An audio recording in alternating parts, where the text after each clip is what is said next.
How to link PayPal to Cash App for transfers. Hi everyone, in this quick guide, I'll show you how to link your PayPal account to Cash App so you can easily transfer money between the two. Let's get started.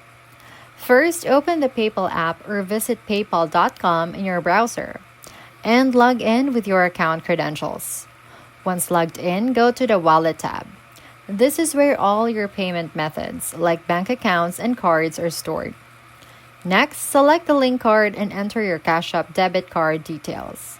You can find this information inside your Cash App under the Cash Card section. PayPal may send a small temporary charge to verify your card. Simply check your Cash App activity for the code and enter it in PayPal to complete verification.